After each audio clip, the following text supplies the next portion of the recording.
Welcome everybody. This is Larry Earnhardt. Welcome to my webinar, How to Eat an Elephant, the 5-part process to quadrupling your profits. And this is the second part, the implementation part.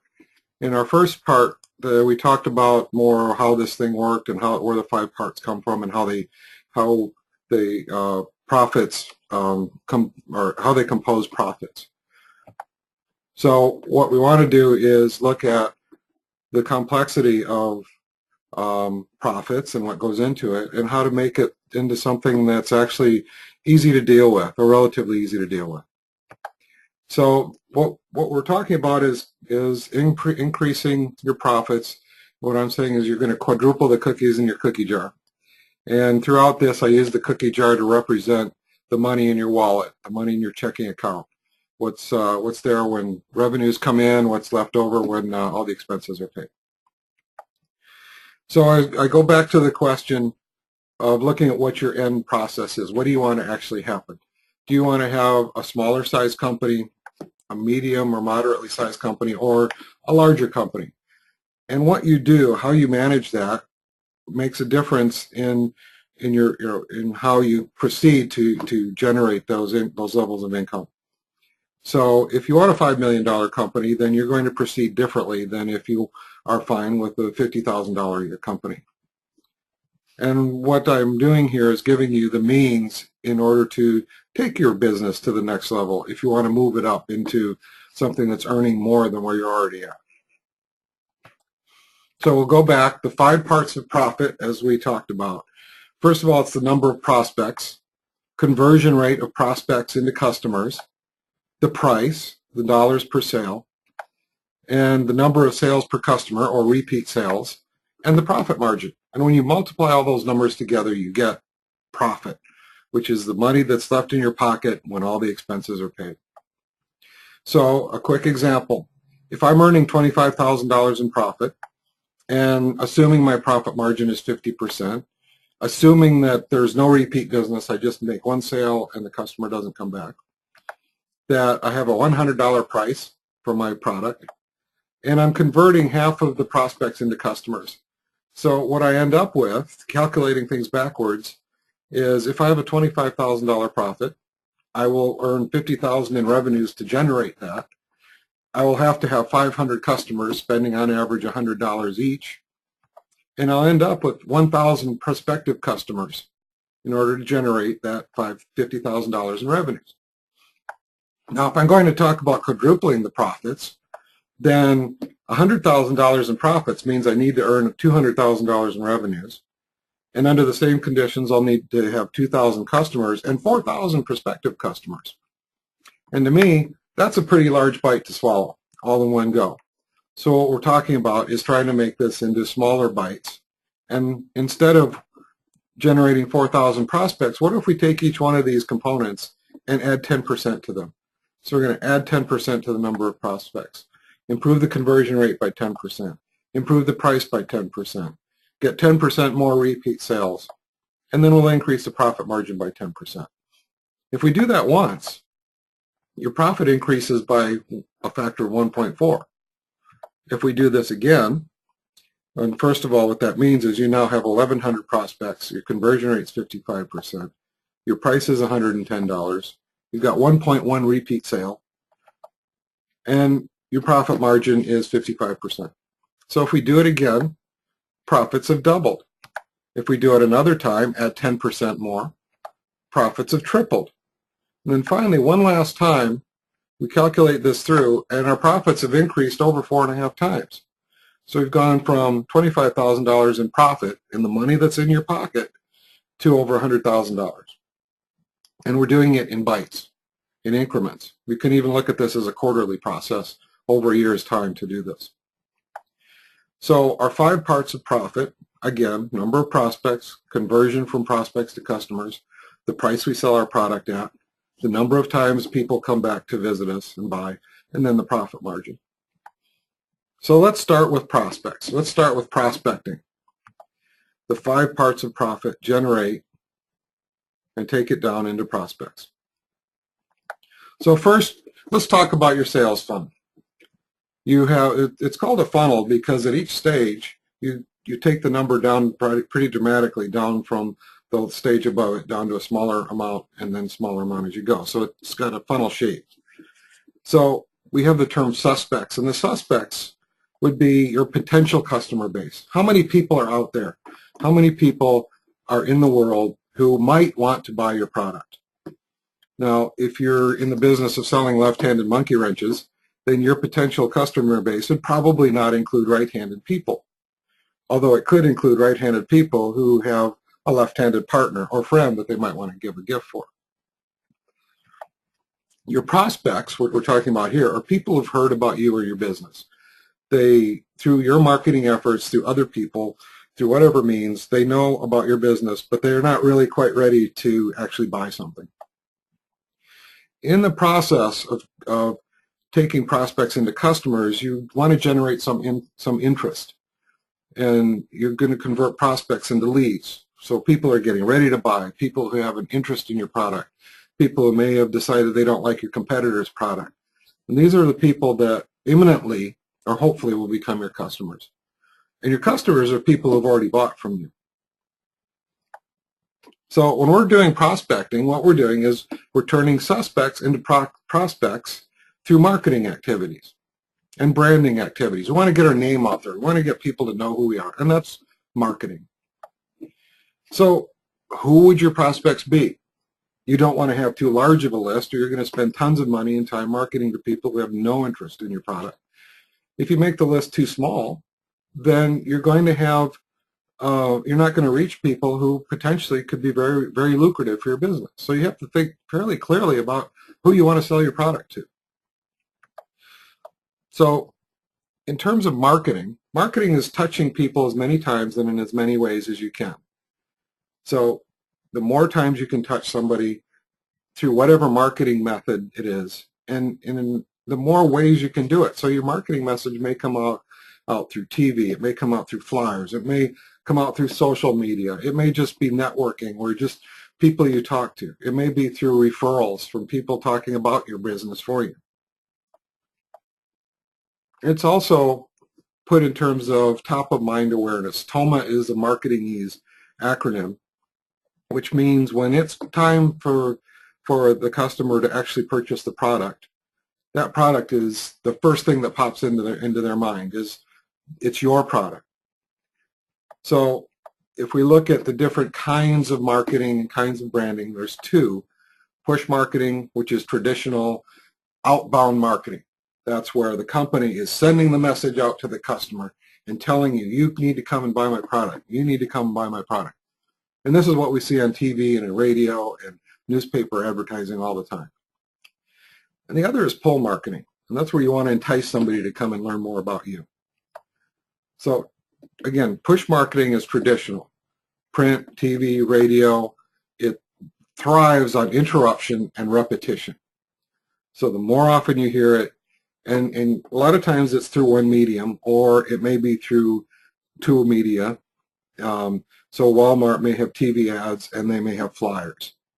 And that may be the only time you really see them, their marketing efforts. So an example of this would be Swiffer commercial ads. And I use this because I find their commercials incredibly irritating. And if I turn on the TV, I find these ads are repeating themselves multiple times over the course of a TV program. So they're using vast amounts of repetition. It interrupts you because in this particular ad, they're using a bowling ball to represent a sort of a human form. And the bowling ball and the old mop are falling in love with each other, which is quite bizarre. So it grabs your attention, and that interrupts what you're doing, and it says, here I am, I'm more important than whatever you're doing. And then the repetition just puts that in your mind. So if I go to the grocery store and I'm looking for a mop, and maybe I can see in the aisle there's a $5 mop, a $10 mop, and then I see these Swiffers, and I'm thinking, okay, I need a mop, and I don't know if I really want to spend $5 for a mop because that may be too cheap and fall apart. But these Swiffers I've heard about, and they're supposed to be good, so I'll try one. And that's what they want you to do, is think about their product. Now the other side of this, the other way of doing this is called pull marketing or inbound marketing. And what they want to do is attract people into your realm. And usually it's to bring people into your website. So the customer is drawn into the business through networking, referrals, content marketing, social media, and you're using different means in order to entice people to come in of their own accord rather than demanding they come in. So for example, networking. You use existing, you're creating new relationships, you're talking to people, you're trying to get your message out pretty much on an individualized basis. You're working with people one-on-one. You might go to networking events. We have our groups such as the Home Office Support Team. We've got the Young Entrepreneurs Society. We have all kinds of different groups that we may work with, and just single one-on-one networking through your friends and family. So you're talking to others. The friends and family, this is the traditional way that salespeople start out in the business. What you do is you make a list of all the people you know, and you start pitching whatever your product is to them. And first of all, they're more likely to listen to you because they already hopefully have a positive viewpoint of you. And that gets you kicked off. And then once you sell to them, once you show them that your product is really good, then you start using referrals for them to refer you to their friends and family. And of course, the networking groups. Now let's look at referral marketing. And referral marketing is taking advantage of existing customer relationships. This is something that is what in my opinion, is very underutilized. So if you have a customer base, people who like you, people who bought your product, people who know you and think highly of you, then what you would like to do is take those people, and hopefully they're going to go out as evangelists. They think you're great and wonderful, and if they really think you're great and wonderful, they're just going to go out and tell everybody without any help from you. But you may need to nudge a few people, give them incentives. So you want to ask for a referral. The way I was taught to do it is you go up to anybody you see, and say, you know, who else do you know? Might be a friend, a family member, somebody you work with who could use my product. If you just give me their name and contact information, I'll be happy to talk to them and tell them about this great product, because I know you think it's good, and I really like the opportunity to help them to learn more about this as well. And I thought, this is terrible. Why would anybody listen to me? And what I found was, by virtue of just getting in the process of doing it and forcing myself into doing it, that when the time really came to really ask for a referral with somebody who had trust with me, it was a very easy thing to do. So, we tend to be concerned that people might think poorly of us by asking for a referral. The reality is that if they have a positive viewpoint of you, there's nothing wrong with that. They'll actually want to help spread the word. And sometimes a little nudge helps, because you're not at the top of their mind necessarily, and they're talking to their friends. So you want to use a process that allows you to ask for that person to spread the word to their friends. You can do it directly, verbally. You can send out referral cards. You can give incentives, give money off, have specials for people who bring in so many referrals. And there's positives and negatives to doing that. But basically, use your active customers as a source of marketing for you. The next thing is content marketing, and this is one of the newer ways of marketing. What you want to do with this is to draw people usually to your website. So you put something on your website. Maybe it's a YouTube video. Maybe it's some other information. You may have a book that you flog. But what you want to do is get people to see you as being somebody who has knowledge. And you're giving away value for free. You're not charging for this. You're not asking for anything in return. But what again, what you're wanting to do is drive customers to your website. And by virtue of doing this, you generate the idea in people's minds that oh, this person knows something. And if you want to learn more, the customer is going to then pay for extra value. So they're going to pay for that extra thing that you're beyond what you're giving away. So in this situation, I may be helping you to understand about profit, but perhaps if you want to learn more and delve into this more and get personal assistance, you may be interested in paying me to help you to learn more and utilize my information and my understanding to improve your business more than what you can get through this webinar. So the types of content we're talking about are things like blogs, newsletters, white papers. A white paper is like a newsletter that's a little bit more academic in nature, a little longer. Books, webinars, seminars, and a lot of things that are put out there, and you want people to discover them. So you need to find ways of actually marketing that so people will run into it and drive themselves into your website and then learn more and more about you from that. And then we have social media marketing. And this is the big hot thing. We are interested in marketing by social media because we're told it's the big hot thing. And from what I'm hearing and learning from other people is that people want to know about it because they're told it's something that they need to know about. And the reality is that not a lot of people are actually doing a good job of marketing themselves through social media.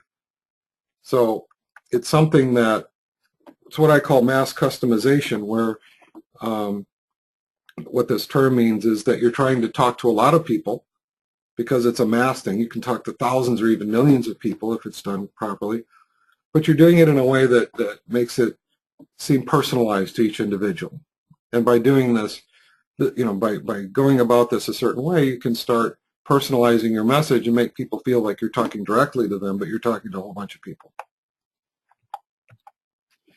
So what you really want to accomplish is one of two things. Either you want to have a dialogue and comment and talk to people and say, hey, that was a good post, this is what I like, and then you start a dialogue and you start getting interest that way. Or you generate something like crazy cat videos that goes viral and everybody has to look at it and everybody's downloading it, and you generate interest that way. So now let's go to part 2. We're going to go to conversion rate. So conversion rate is the percentage of people who turn from prospects into customers. And that's actually a fairly stable number. Once you have your business going and you do certain marketing activities and you do things in a certain way, you tend to end up with that percentage being fairly straightforward. When I had my handyman business, I would send out 10,000 flyers, for example, and if I sent out 10,000 flyers, I would get 20 phone calls back of 20 prospects, 20 new people who called my office, and for 0.2% response rate. And of those 20 people who are interested in my business, half of those or 10 of those would become my customers. So I would convert 50% of my prospects into customers, basically. And that held through most of the time during the year, during various parts of the business cycle, is I would have that conversion rate.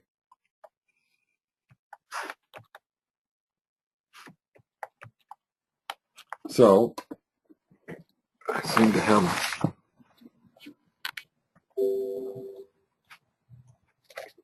there we go. So conversion is turning prospects into customers through sales activities. So when I look at prospecting as being a marketing activity, I look at conversion as being a sales activity. So in sales, the term activities is used in a different way, and it's the key. When I was selling financial products, we weren't told that we had to sell get a certain number of customers or sell a certain dollar value of product. What we were told was that we needed to make 25 good contacts per day. And a good contact was not defined as a sale. It was defined as giving somebody an offer that, hey, I found this great new bond or this new stock that I think you'd be interested in. How about I drop by and give you some information about this? That would have been a good contact. And when I did those activities would build up, and a certain percentage of those activities would turn into paying customers. But you want to think about who wants to buy your product. This is very fundamental, and it goes back into your prospecting efforts and qualifying those prospects into becoming potentially good customers. Why should somebody want your product? So first, you need to define your market. One of the newer ideas that's come out is the idea of using a persona. So instead of my market is left-handed people who are interested in doing work in their home buying left-handed monkey wrenches. My persona may be somebody named Jack, who's 55 years old, and he's been in construction. He's doing his own work at home now, and he needs tools that fit his left-handed needs. And the more detailed you make this person, giving them a name, making them seem real to you, it makes it easier to market yourself to this person. You may have several personas to sell the same product because there's a different group. There may be a male or a female, there may be an older person, a younger person. But if you talk to this person while you're developing your marketing and sales operation, this makes it easier for you to target specifically these individuals. So keep in mind using personas in your marketing and sales operation. The next thing is your unique selling proposition. And it's a first step going into your elevator speech, which is how you communicate to people what you do. Your unique selling proposition should tell people in a few words, why should I care about your product? What is it about your product that makes any sense or makes any difference for me? So an example is Coke Zero, real Coca-Cola taste and 0 calories. It says it in 7 words. It's Coca-Cola taste, which if I'm a diet soda drinker, I mean, I like the taste of Coke over Pepsi, so I want something to taste like Coke. And if I'm somebody who doesn't want to drink a lot of sugar, then 0 calories is important to me. M&M's, melts in your mouth and not in your hand. A unique selling proposition. What other chocolate does that? FedEx, when it absolutely positively has to be there overnight. Something has to be there. I use FedEx. I'm not going to use UPS. I'm not going to use Canada Post. If it needs to be there overnight, I know that they will guarantee and they will get my package there. Mercedes-Benz, engineered like no other car in the world. That is an expression of quality. And then on the other end of that, you have the Indian Motors, Tata Motors, when they're selling their Nano, it's the lowest priced car in the world. And we're going to talk about that again a little later. So the sales process. First of all, sales is a trust building process. You're selling benefits and not features. And you want to have a guarantee, what's called risk reversal in the industry. We're going to talk about each of these individually for a moment here. So the first part about sales is listening, asking questions. You've got to ask for the order somehow or another. You're going to answer objections. And if the customer doesn't say yes, then you drip on them, is the way it's put. You want to keep finding a reason to communicate back with that customer over and over again. So the first is listening. And you really need to concentrate on listening skills. Something I had to learn is active listening, paying attention to what the customer says. Quite often, salesmen do not pay attention to what the customer is saying. They are so busy telling people their message, telling them what they should know about their product that they forget to listen to their customer. And if you forget to listen to the customer, you can miss a lot of important things. There may be some issues that you need to address with the customer, some objections that are being raised. The customer may actually already be ready to buy. You want to ask open-ended questions. Don't ask yes or no questions. How would you feel about buying this, or would you like to buy this product? No. What do you do after that? So how would you feel about buying this product would be a better question. Asking for the order. The ABC of selling is always be closing. And it's a little trite, but basically at some point you need to be asking for the order. Many people are put off by salesy sort of terminology, but the reality is that in some fashion, in order for you to get people to put their money out for your product, you need to ask them to do that. It may be very subtle. It may be very overt. But for the most part, it's not what we think of the used car salesman pushing and demanding that the customer buy something that they're not interested in. And the other thing is know when to take yes for an answer.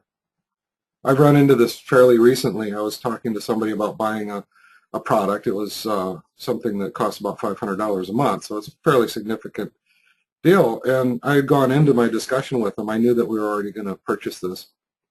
And he kept selling me on this. And I actually told him to stop selling. And he wouldn't. He was so caught up in his spiel.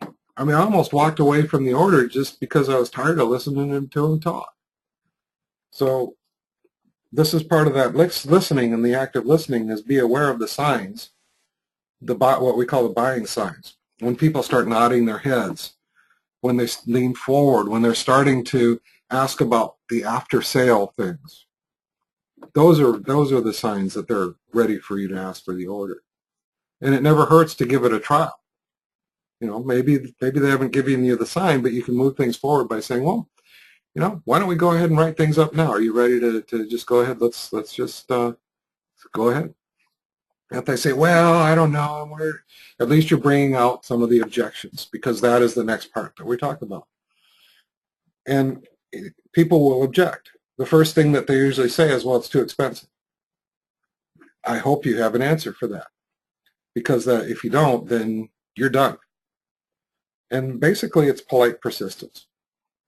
But the best salesman ever, as my former sales advisor for the financial industry told me, the very best salesman in the world was Sam I Am from Green Eggs and Ham. Because if you remember the story, if you read the story, he must ask about 50 times or more during the small book. He says, try it. You will see. You will like it in a tree.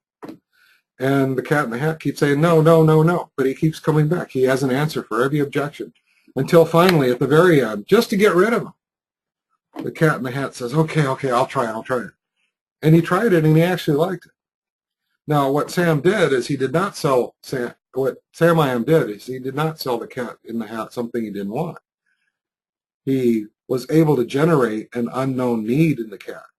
When the Cat in the Hat finally tried it, he realized, you know what, I've been missing this. I'm really glad that Sam brought this to my attention. This is a worthwhile product, and I'm going to be buying this from now on. So the next stage is dripping. If the customer says no, do you let that potential customer go away? Do you just say, oh, so long, let me know if you're ever interested? What you would like to do is have information available so that you can keep contact with that customer, and on an occasional basis, remind them of your product. Now, you're not necessarily going to be asking for an order.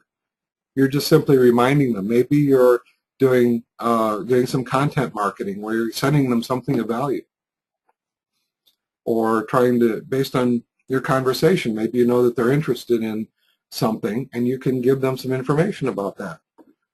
Perhaps they're interested in sports, and you can tell them a little bit about some of the sports teams that they may be interested in. Anything just to keep a conversation going. Now, trust building is extremely important in sales. And people who think that they can force somebody to buy something without trust, I'm sure it happens through bullying, but the reality is good salesmanship involves creating a trusting environment. And that's really important. Because you don't buy anything without trust. No sale is made without trust. And you have to believe that. Think of any time you've ever bought something or you were unsure going into a sale, and the salesman actually put you at ease, made you feel like, well, okay, I can understand this. This makes sense. And you did end up buying this product because you trusted the salesman or you trusted the product that was being sold. Another factor is benefits versus features. Quite often we get caught up with features. What's a feature? If I'm buying a car, it may be a 5-liter V8, 350 horsepower with bucket seats, air conditioning, airbags, and anti-lock brakes. Those are all features. Those are physical parts of the product. But what you want to sell are the benefits, which in this case is it's powerful, it's comfortable, it's safe for you, and it meets your family's transportation needs. Those are benefits of all those features. Those features may represent the benefits, but it helps if you can put these in terms of the customer's viewpoint. That's what helps make the sale of the benefit. And sometimes these benefits are intangible. Safety is an intangible benefit. But if you were trying to sell a car without safety features, that might not go over very well. Credibility from social proof. What does that mean? What is social proof? That's using third-party resources, third-party references, testimonials, whether they're solicited or unsolicited. So when you have your product, you want to make sure you have in your back pocket people who are going to say nice things about you. Somebody that your customer, potential customer, can call or can go on the website and read. So a reference would be somebody to call. A testimonial would be a canned response that's probably put on the website. It can be a video response or an audio one. Those are becoming more and more popular. And something that shows the real person are more powerful than something that's just written that may appear to be made up. Some people will never take will never solicit references or testimonials. And, you know, that's your choice, however you do it. Unsolicited is much more powerful and it feels more real. But that's your choice and how you go about it. You may need to start out by specifically asking a happy customer, could you say something sort of nice about me? And if you don't mind, I'd like to put it on my website. And nothing wrong with that. People probably quite often will draw the line at paying for it, and some people will not accept payment for their testimonials. Guarantees, risk reversal. So if I'm a little skeptical about a product, or if I'm unsure, if I don't know how long this is going to last, then a guarantee is always a good thing. And you should always have a guarantee as part of your product. And a money-back guarantee is golden, and it's almost required now because everybody has guarantees. If you don't have one and somebody asks about it, they may turn you down just by virtue of that.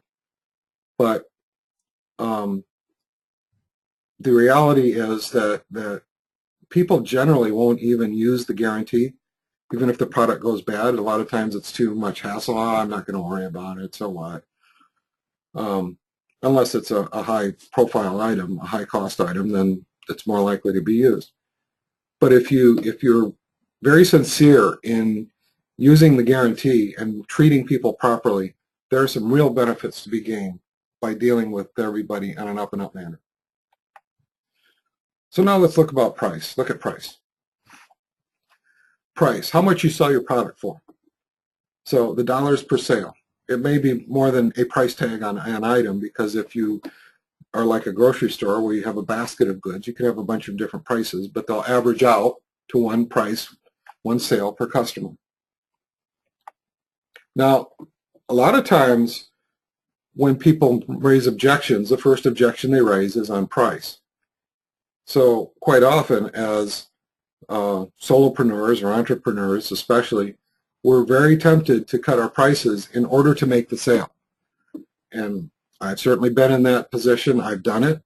And then there have been times when I've regretted doing that too. So does cutting prices increase your profits? If you cut your prices too low, you're not going to cover your costs. You actually may lose money. And we feel like, well, I made a sale, so I made somebody happy. Well, we're going to talk about that. So in cutting prices, if you drop your price 25% to make a sale, guess what happens? You have to sell 33% more of your product to make up for that lost profit. So before you're really happy about decreasing your prices, lowering your prices, you need to keep that in mind.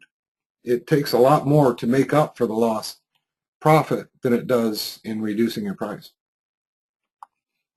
So let's think about going the other way. What if you actually increase your prices? You need to think about the perceived customer value. What does the customer think about your product? Do they think you've got a really high quality product if you lower your price? Or do they think you have a high quality product if you have a higher price than your competitors? Now in a commodity market, something where everybody's selling the same thing for the same price, if you try to raise your prices, it's quite easy to lose market share. But if you have something where you have a niche, you have a high-quality product, you're generating high-quality service, you have the capability of selling it for a higher price, or perhaps more at a lower price. So let's consider Mercedes. We talked about that earlier. Engineered like no other car in the world. They sell Mercedes for anywhere from $50,000 to a couple $100,000. And I guarantee you that if you walked into a Mercedes dealership and you asked what's the best price they would give you, they would probably just show you the list price on the windshield and say, that's the best price I'm going to give you. Because why should they lower their prices? First of all, they don't want to because it would hurt their brand. It would make people feel like their brand is cheapened. So let's look at the Indian brand, the Tata Nano. It is the lowest priced car in the world. And it is the lowest priced car in the world because it was specifically engineered so that the cost would be as minimal as possible. Now, when you think about a car like that, what is your perceived value of that car? Would it be approaching a Mercedes? What are you actually thinking that it is? You're probably thinking that maybe some corners have been cut in many areas. So if you reduce your prices, what do customers think about you and your product? Do they think better of you or do they think lesser of you? And that's what I'm asking about, being careful about reducing prices. And if you can, we want to look at increasing prices. So think about your customer buying decisions. Are your customer buying decisions based solely on price? And if so, is that part of your customer persona or part of your marketing?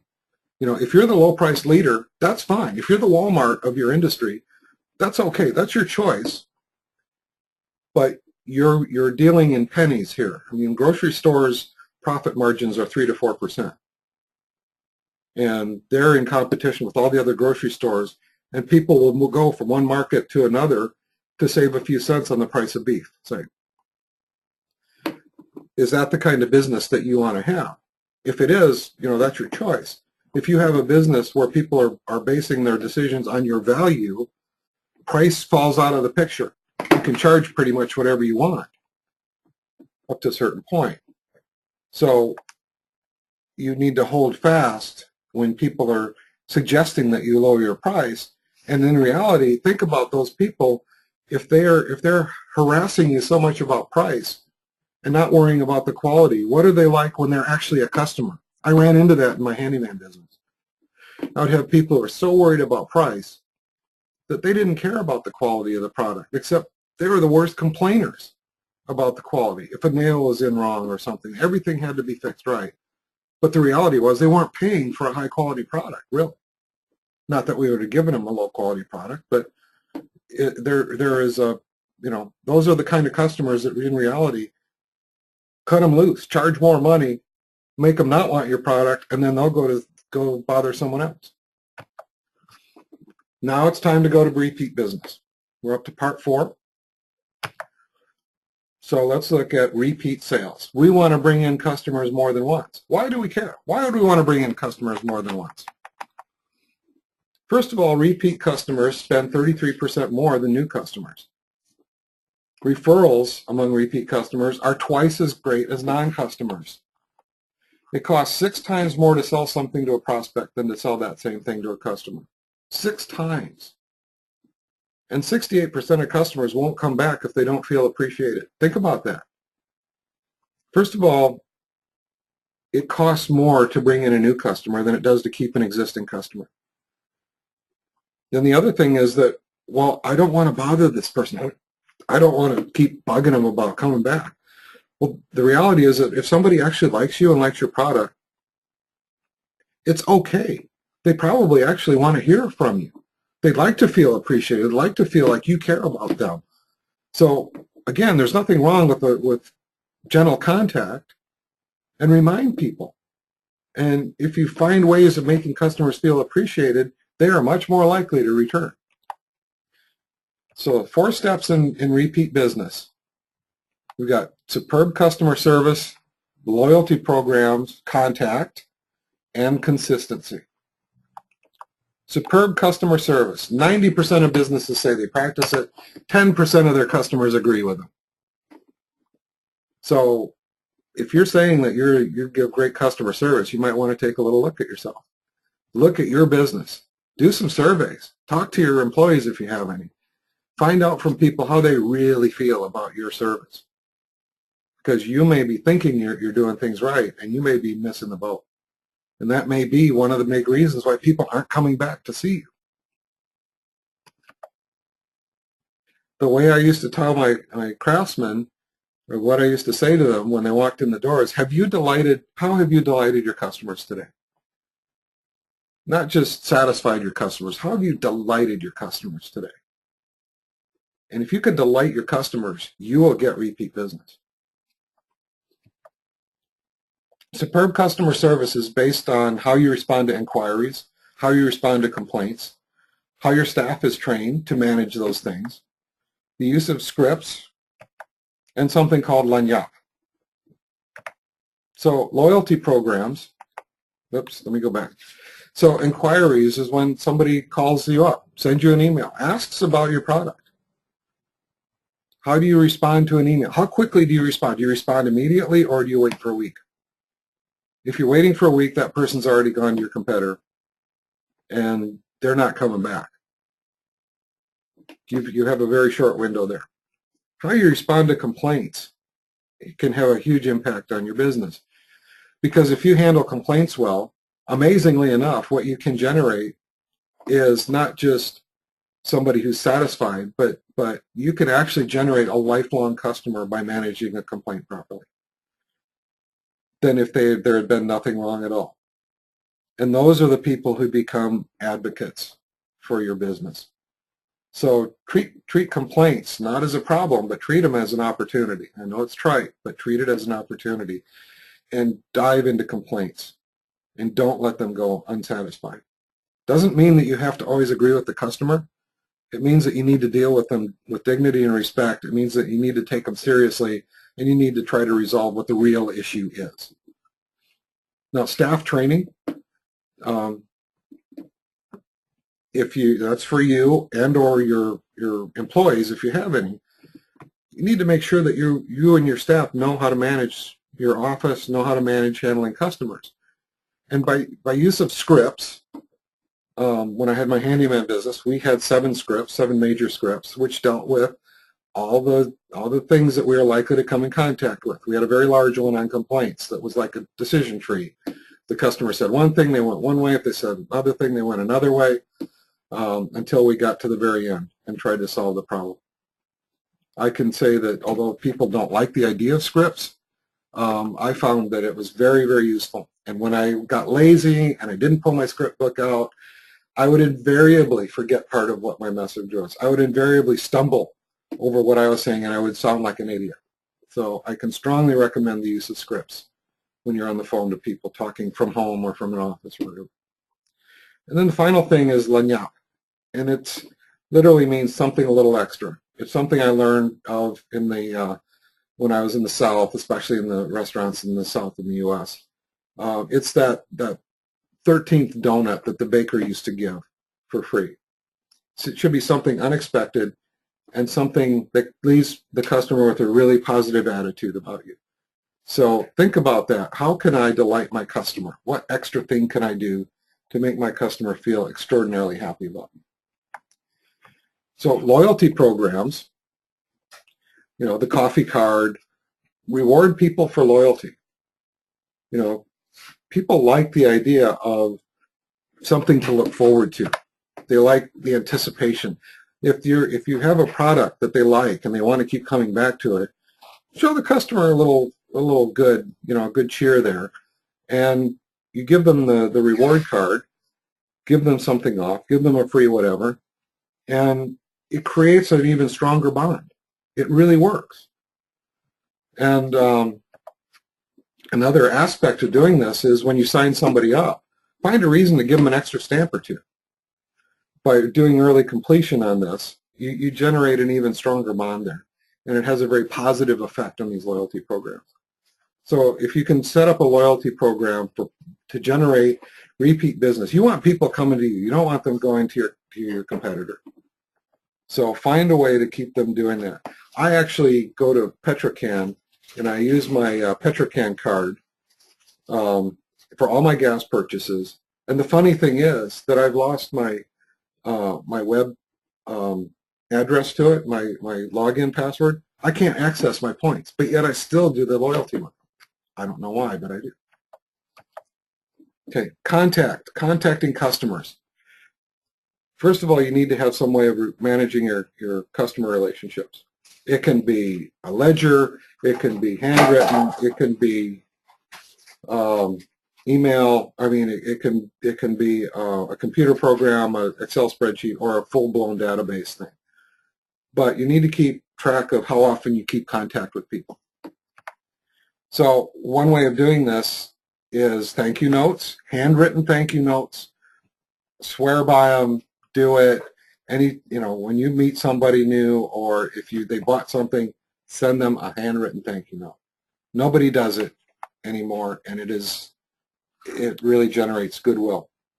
Emails, phone calls, you're allowed to call people up if they have, if you have permission. The email system, the government is changing email solicitations in July, and it's going to be much harder for us to send out.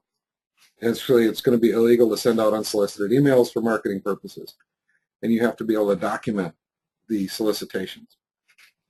Have a customer appreciation event. Show the customers that you like them.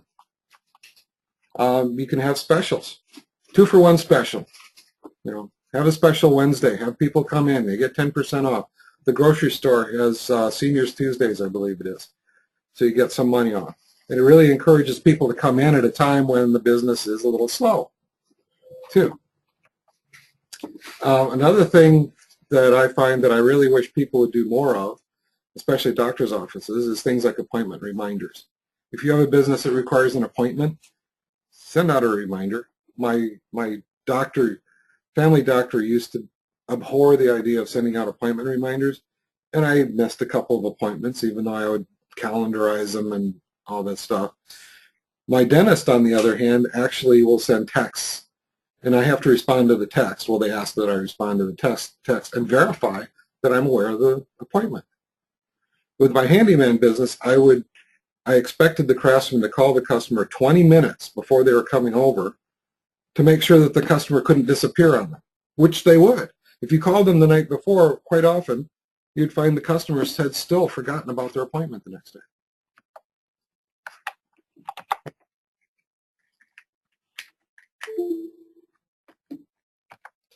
Consistency. How often should you do this? That depends on your people, on your customers, the kind of people that they are. Maybe once a week, maybe once every 2 weeks. Certainly not daily. You might even try dividing your customer base up into different groups. Like one group you're going to email every week, one every month, and one you're not going to email at all. And look at how often people come back. So you can do a test run. And then we're going to finish up with profit margin. This is where the rubber meets the road, basically. This is where we find out how much money we end up actually making. So what are the things that affect profit margin? Increasing revenues, decreasing expenses. If you can increase your revenues, you will increase your profit margin. If you decrease your expenses, you will increase your profit margin. One thing that you need to think of on any project, and marketing would be considered a project, is the return on investment. So if I spent $500 to send out 10,000 flyers, and I got 10 customers, that would be $50 cost per customer to obtain a new customer. So it'd be $50 to obtain a new customer.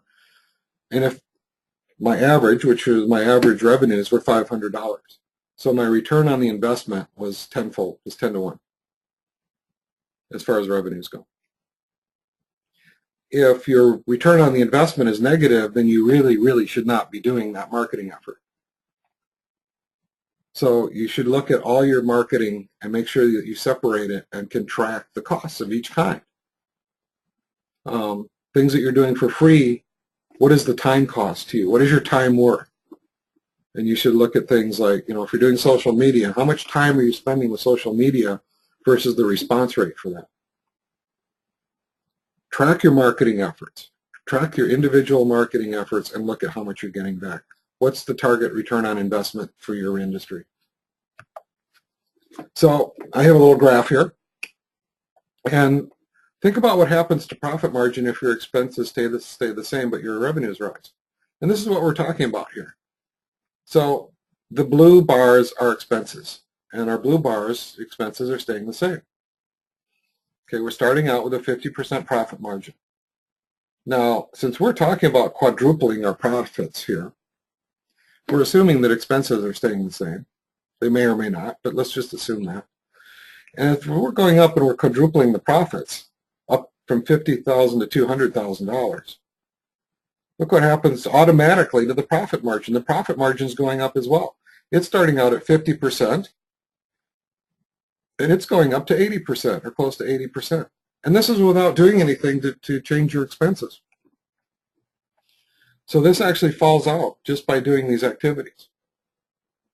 And I think that's very powerful. So if you go ahead, in addition to this, and you start looking at your expenses, your marketing expenses, your personnel expenses, any money you spend on entertainment, office supplies, these are some of the things that cost money. Take a very close look at what you're spending money on. And are these expenses you need? It may be time to hire somebody, but do you really need that person? You need to take a very critical look at that before you add that expense, and how are you going to pay for it? So in conclusion, the 5 parts of profit: number of prospects, conversion rate, price, repeat sales, and profit margin, all together are what create profit. So to quadruple your profit, you want to increase your marketing activities and generate more prospects. Increasing your sales activities to improve your conversion ratio of prospects to customers. Increase your prices and have your customers buy more often to generate more money, and become more cost efficient and improve your profitability. If you improve each of these numbers by 10% and do it 4 times, you'll end up quadrupling your profits. So incremental improvements are improving your profitability 1 bite at a time. So I want to thank you for joining me in my webinar. And you can see me on the web. My website is alchemistprofessorlarry.ca. I have a blog at larrythealchemistprofessor.blogspot.ca. And my email is larrythealchemistprofessor@gmail.com. So again, I want to thank you, and I will open the floor up to questions here as soon as I can unmute everybody and get everybody going here. There we go. Okay, does anybody have any questions? Can you hear me? I can hear you. Okay. How did it go? It was good. It's a little strange because I feel like I'm talking to a wall here without being able to see anybody. So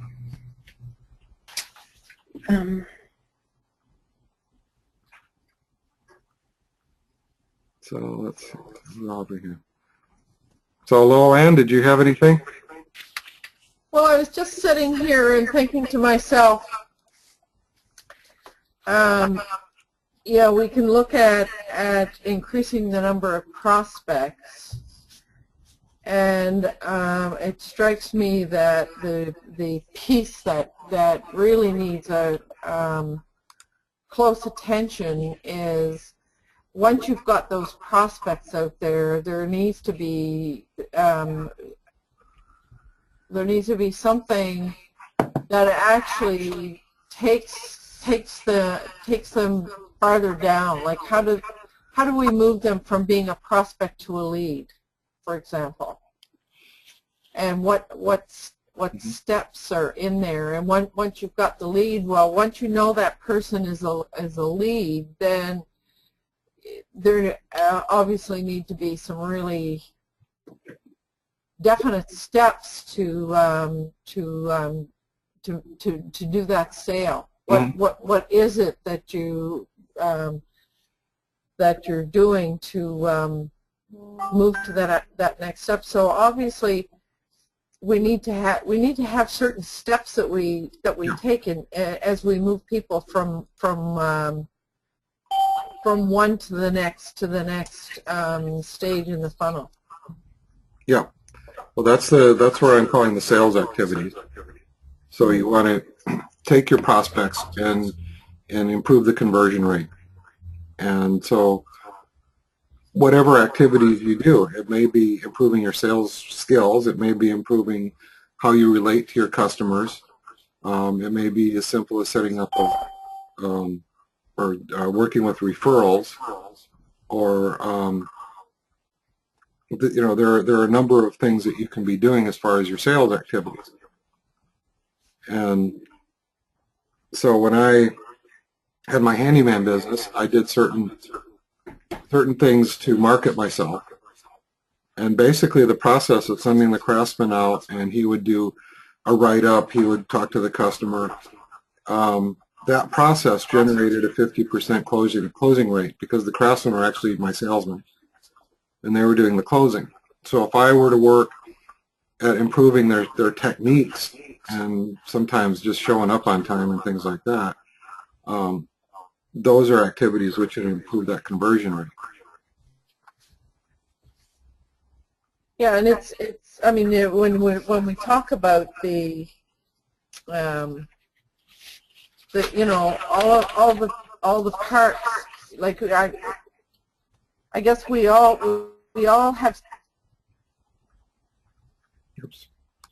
keep ourselves top of mind, but unless we actually have something really concrete that we're selling, and we have some concrete steps that we can take, then the top of mind is really kind of a waste of time, isn't it? It depends on your, I mean, that question is basically depends on your particular business. Yeah. And what you're selling and how you're selling it and what the normal way of purchasing it is. If you're in a retail operation, just walk into the store and you buy it. There's no real selling going on. But what it is, it's all about the experience that the customer has in the store.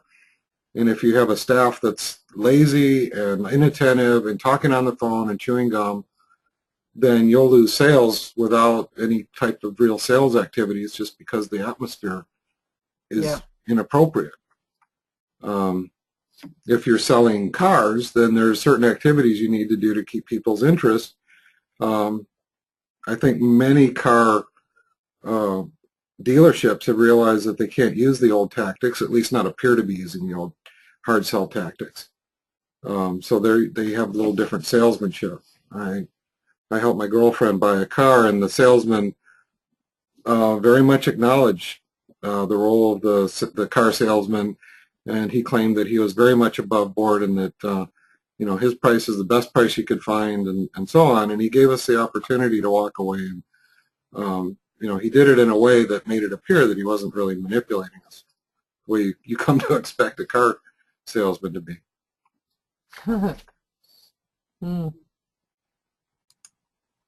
Yeah, I think I think regardless of what I don't know. In my head, I see the process much more clearly when there's a tangible, but when you're selling something intangible, that's when it gets tough. Mm-hmm. Yeah, the sort of thing that we do, it's very intangible. Mm-hmm. And how do you present that? I mean, that's where testimonials are very helpful. That's where having people to vouch for you are very helpful as well.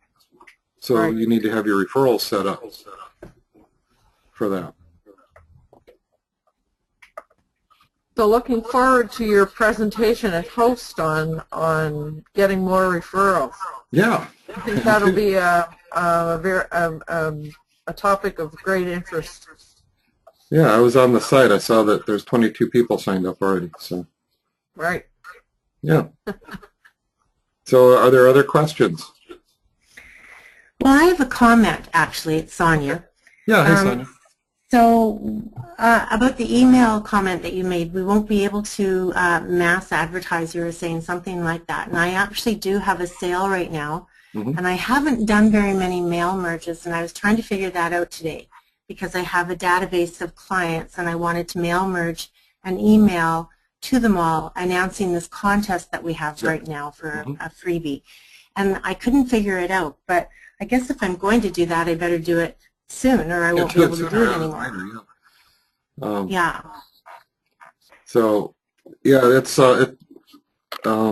there was a speaker at a networking event that I was at a couple weeks ago, and they're from the Better Business Bureau, and said that they've been being coached from sources from the federal government who've changed the laws recently. And it's a major change in how we're allowed to market ourselves electronically.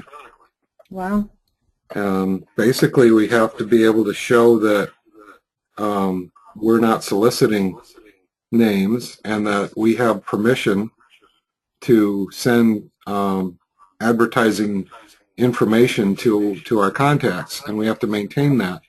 We have to actually supposedly demonstrate that we have the actual document that says that they gave us permission and that it was not solicited permission to market to. Oh, goodness. So we have to send a document to our clients first to get them to say okay to this? Something like or that, yeah. Okay. Yeah, I'm sure it doesn't have to be physical. I think it would be electronic, but you always have to maintain the database with all that information. Yeah, exactly. The other thing that you were talking about was how to advertise using social media, and that if you were finding that, whatever marketing means you were using time, even if you're not spending money on sitting at the computer working on Facebook and Instagram every day, but it's still worth a certain amount to the business. I'm not finding that social media is actually paying off the way I thought it might, and I don't. Okay. And also, I found the same thing to be true of trade shows. I mean, they're a little bit costly. The ticket item of getting a table in a trade show doesn't necessarily generate the sales that I would expect from something like that. So all I wanted to say was the couple of free ads that I have, like Used Victoria and Craigslist, generate more business, and then the sign on the back of my truck, I've gotten more calls from those than I have from Facebook, for example, or even Instagram. So I don't know if any of it's really, worth putting all that much effort into. Maybe keeping it up once in a while, but maybe, a couple of hours every day just isn't worth it or something. Well, Lowell Ann had her mastermind group this morning, and that was the topic of our conversation. And, social media is not simple, and I think many of us are struggling how to make it work, and it is a very slow process. And you have to create momentum, and it slowly builds up in order to use it. And I'm still not sure if I have momentum build up if it's carrying me anywhere. Right. I'm not sure I understand where I'm going with my efforts with social media, if it's actually going to generate actual customers, or if I'm just getting real popular there and getting a few hundred people following me. It's so is it worth the cost of my time? And that's something that we have to evaluate.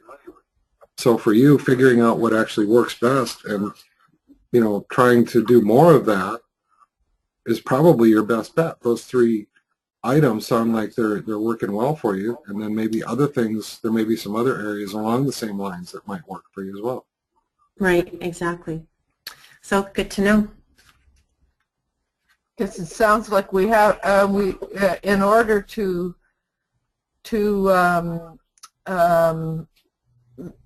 make money from things, we need to try a variety of places and techniques to see which one does work.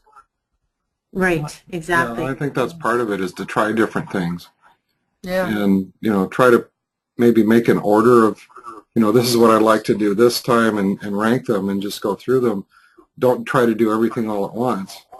Because you may get confused. You may never figure out which one is the one that works and which ones are not, unless you can track them carefully as well. So is Sonia, when you say that you're using Used Victoria, is that for a tangible or an intangible? It's for well, you mean, explain what tangible and intangible means. I'm sorry, I'm using it. I'm using it to promote my business and offer pricing and that kind of thing. And you have a tanning business is what it is. So it's a tangible business. It's not what we do, which is yes, nebulous. Exactly, yes. Yeah. Right. Yeah. Yeah, I was trying to visualize marketing coaching on Use Victoria. Yeah. Yeah, no. Yeah, no, I see what you mean now. No. use Coach for sales. No. Psychics, I guess, probably, I don't know, no. But yes, I have it, it's tangible, that's right. It's a spray tan business. Well, I had a client who recently who is a massage therapist, and she uses that coupon. And she says that's been her main way of acquiring clients. Which one? The Groupon? Yeah. I don't know if it was coupon. What's it called? Coupon or something like that. And but you in order to use that, you have to be you have to go in and say, well, you know, you're going to save 50% off and so forth. So she gets the client once with the reduction, but then they come back for repeat visits. Yeah, that's the strategy behind all of that, I think. It's not been recommended for my type of business, and so I'm steering away from it. I actually bought a franchise, and the lady that owns the franchise just shared that it was a bit of a nightmare when she tried it and to sort of stay away from it. So I haven't really tried to generate business that way. Yeah, I did a Groupon once with my handyman business, and I ended up making money on the Groupon, but I didn't make any good customers from it. So I had people buy the Groupon, they paid for it, and a lot of people never turned it in. Yeah, and so the money stays with Groupon. Well, actually, half of the money goes to them and half of it goes to me. Oh, really? So I thought that it had the service had to have been acquired before you got money. Maybe they've changed it since I've done it, because it was a few years ago. So yeah, I wasn't real happy with it. I sold a bunch of them. I sold about 150 of them, I think it was. But it was the craftsmen didn't like it because they didn't make enough money, and of course they didn't want to upsell, which is the whole point, was to upsell. Right. So it was. I couldn't get them to sort of move out of their little comfort zone on it, and didn't turn out well. Except for making a little bit of money. We're not going to try Groupon or Coupon or any of those right now anyway, maybe later. But I do remember the last host meeting where I can't remember the gentleman's name now, but he was talking about some company in California that had whatever 6 or 9 clients, and those 6 or 9 clients generated all of their money, and they didn't take any more because they did the very best that they could for those clients. That's more how I feel about business than the hard sell marketing or the inundate everybody with emails and sales and look at me and wave your arms and jump up and down. And I know that's how you have to be, but it just is not really my philosophy. I have a great product. I love it. My customers do love it as well, and it's growing slowly but surely. And when I say slowly, I mean there's a dash in between each letter. But I've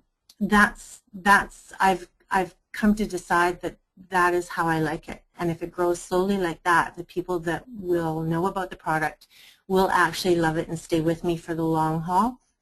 And slowly but surely I will gain new clients from that. So that's sort of going to be my approach now, I think. But it's great to know all of this business lingo. I'm not familiar with any of it. and it's all great background information for those times when you just don't know what to do. Yeah, well, as I've told you there, Sonia, I'm willing to help you out. If you have any questions, please, give me a shout, and I'll be happy to work with you on stuff. Yes, thank you, Larry. I do know that, and I will. And I'm looking forward to your host presentation as well. I haven't signed up yet, but I hope I still can. I don't know if there's room, but yeah. Yeah, well, now I got to start working on that presentation. So. Yeah, get to work. So, Alex, can you hear me? Do you have any questions? You've got your microphone turned on, so if you can speak, you should be able to.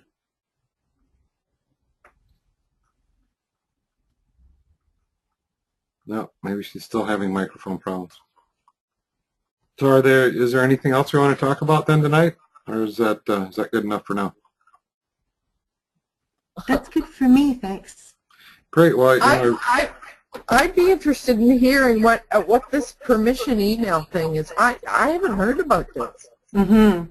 Well, yeah, I'd like to know more I started about it looking into it, and yeah, it's definitely there. The law is out there, and I think it's got a short implementation time. Although they've been working on it for many years.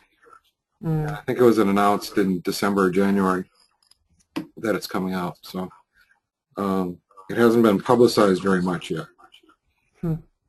And I'm trying to learn something about it because I dealt with implementing processes to deal with government regulations before. So if I can figure it out, then maybe I can help people work with that one.